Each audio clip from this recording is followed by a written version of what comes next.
Como é que raiva pode ter uma função se é um sentimento tão ruim de sentir? A raiva é uma emoção muito importante para você. Talvez você não saiba como usar ela.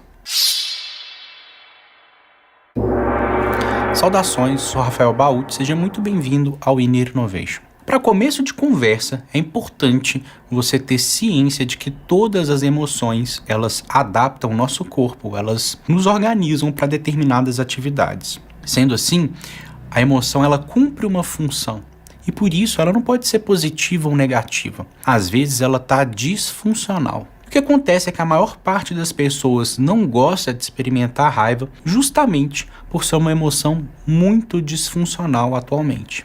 Tá, Rafael, mas então afinal, para que serve a raiva? A raiva ela é importante para que a gente nos proteja. Ela está associada ao nosso instinto de luta e fuga, né? Então, basicamente, se você vê alguma coisa que te ameaça, a ideia é que você vai avaliar se essa ameaça ela é mais forte do que você. Se sim, você tende a fugir.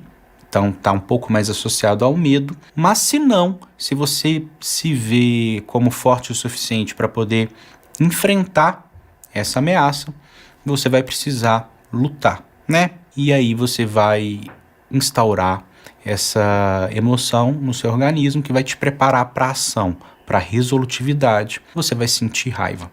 A raiva hoje é fundamental para que a gente resolva as coisas, para que a gente seja resolutivo. Ela é uma emoção que nos impulsiona para a ação. Agora, o que costuma ser mais confuso para a maior parte das pessoas são as crenças que fazem a pessoa avaliar o que de fato está acontecendo e ativar ou não esse tipo de emoção. Quer um exemplo?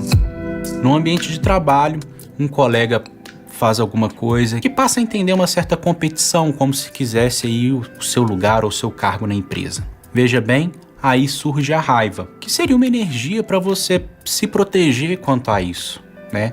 Ser resolutivo. Se você não entende o problema em si e tende a atacar a outra pessoa de maneira pessoal, você pode acabar agressivo ou até mesmo violento, ainda assim sem resolver o problema. Toda emoção, depois que cumpre a sua função, ela se apazigua. Quando você entra nesse mecanismo de luta, de disputar com outra pessoa, você sente um alívio quando oferece um ataque, mas esse ataque é revidado e você vai sentir raiva de novo e vai atacar de novo e aí entra-se num ciclo sem fim.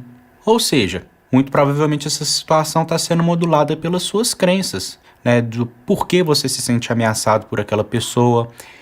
Essa ameaça é legítima. O que é que você pode fazer para resguardar o seu espaço? E por que é que você depende desse espaço ou desse lugar para poder se sentir seguro? Tem vários caminhos para a gente organizar isso. E se você conseguir conceber uma pessoa que não fica inseguro em termos do seu trabalho, né, que ela tem uma segurança de que se ela sair dali ela pode trabalhar em outro lugar, talvez essa pessoa não sinta raiva, né, nesse tipo de situação. Ou talvez a raiva vai ser despertada por outras questões relacionais. Talvez a raiva surja quando vem associada a um ciúmes, por exemplo. Você tem um relacionamento configurado dentro dos padrões da monogamia, e aí você acha que o seu parceiro ou parceira flertou com uma outra pessoa, e você sente ciúmes, e a resposta aos ciúmes é a raiva. Mas por que a resposta aos ciúmes é esse direcionamento para a raiva? Talvez você tenha um tipo de relação onde você tem a crença de que o outro, ao estar em um relacionamento com você, ele em algum nível te pertence. E aí o ser humano ele tem essa capacidade simbólica, ou seja, a nossa defesa, a defesa do nosso espaço, do nosso território, não é somente o nosso corpo, é tudo aquilo na qual nós nos identificamos. Então quando a gente diz, isso é o meu celular, se alguém rouba o meu celular, é um ataque pessoal a mim.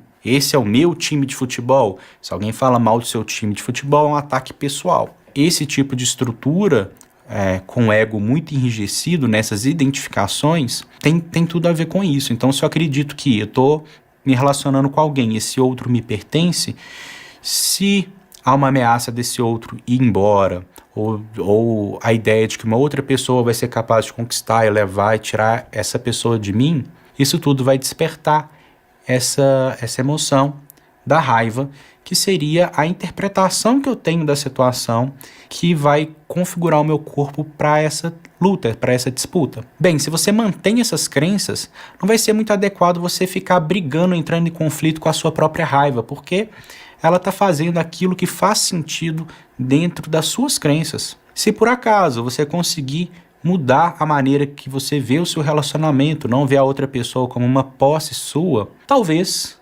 você lide sim com ciúmes, mas talvez a sua resposta não seja mais a de raiva. E esse é o trabalho que a gente frequentemente faz quando a gente trabalha questões emocionais com os nossos pacientes. Então, se você tem problemas com a sua raiva, saiba que a primeira coisa é entender por que está sendo despertada a raiva para aquela situação, para você entender suas crenças. E não brigue com ela. Em muitos momentos é fundamental a gente sentir raiva. Se você por acaso passar pela experiência de alguém te atacar ou de vir um predador oferecendo dano e risco à sua vida, é fundamental que o seu corpo mande mais energia para os músculos, para você ter mais sangue na musculatura, para você ter mais capacidade física para lutar ou para fugir, que suas pupilas se dilatem para você enxergar melhor aquela situação, e tem uma série de outras alterações fisiológicas associadas à raiva para que o seu corpo, para que o seu organismo esteja otimizado para lidar com aquela situação. Agora, para todas as outras situações onde a raiva não é o mais adequado e ela está sendo despertada, bem, talvez seja a hora de você trabalhar o seu autoconhecimento e trabalhar a modulação dessas emoções. Meu nome é Rafael Baúti, eu vou ficando por aqui. Um abraço, até o próximo.